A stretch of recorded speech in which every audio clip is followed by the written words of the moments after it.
Svaki put pri rješavanju zadataka koristimo univerzalni recept za rješavanje, u ovom slučaju, problema iz fizike, pa ćemo prvo pročitati zadatak. Dvije sile djeluju na tijelo u istom smjeru. Jedna iznosi 10 njutna, dok je druga 5 njutna. U konačnici se to tijelo pomaknulo za 5 metara. Koliki je rad izvršen na to tijelo? Ajmo razmisliti malo o zadatku. Imamo dvije sile koje djeluju na nekakvo tijelo. Jedna je veća, druga je manja, ali su oni u istom smjeru. I zbog toga se to tijelo pomaknulo. Ono što se traži se rad. Dobro, za rad znamo da je to skalarna fizička veličina koja je jednaka umnošku komponente sile koja je u smjeru pomaka i iznosa pomaka. Mjerna jedinica za rad je joule, pošto je napravljena od njutna puta metra. Zapravo ne bi trebao biti pretjerano kompliciran zadatak. Da vidimo. Imamo dvije sile koje djeluju na tijelo u istom smjeru. Znači ovo je tu zapravo prilično bitna informacija. Jedna iznosi 10 njutna, druga iznosi 5 njutna. Pošto su u istom smjeru, te ćemo sile morati zbrojiti. I to će biti naša ukupna rezultantna sila koja na kraju pomakne to tijelo za 5 metara. Koliki je rad izvršen na to tijelo? Idemo izvaditi poznate varijable. Prva sila, nazovimo tu silu F1, je 10 njutna.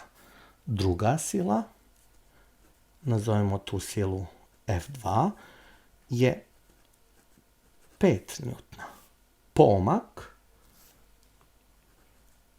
je 5 metara. Naša nepoznata varijabla je rad koji ima simbol duplo V. Da li trebamo pretvarati mjerne jedinice? Ne trebamo, jer Newton je mjerna jedinica za silu, metar je mjerna jedinica za udaljenost.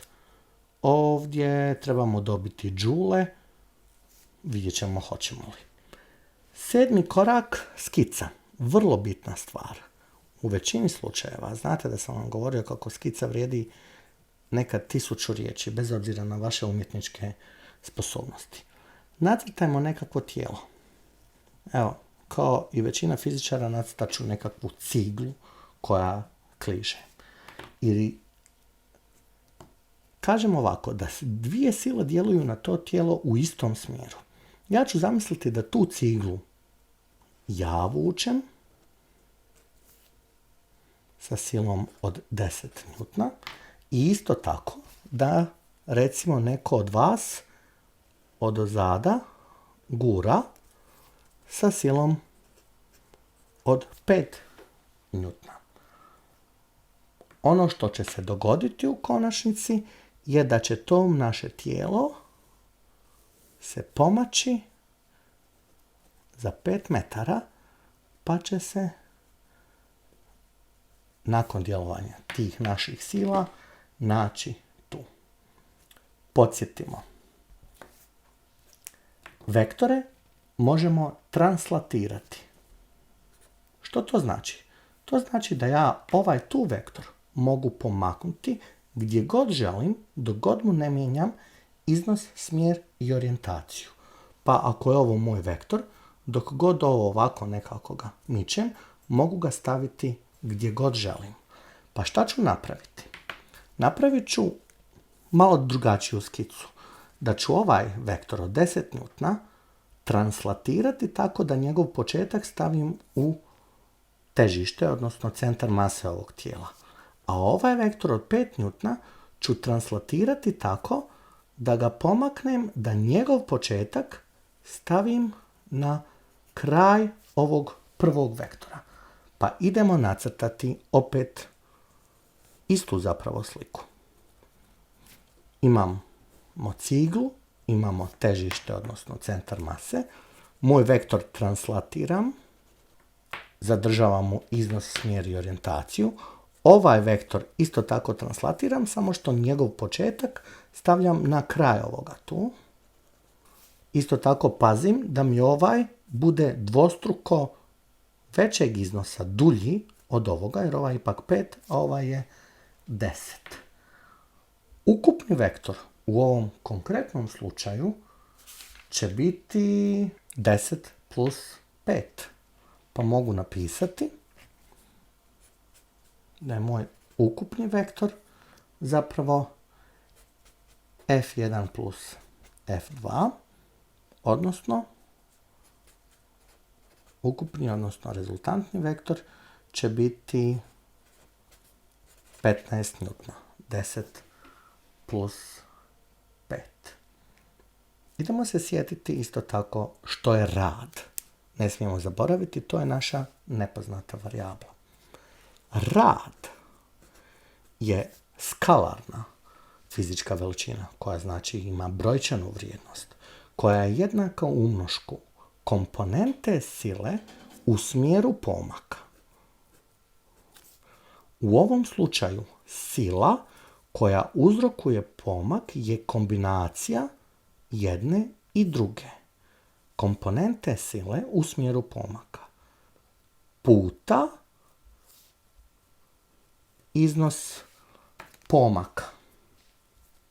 Ovo je sila koja obavlja rad. To je ukupna, odnosno rezultantna sila. U našem konkretnom slučaju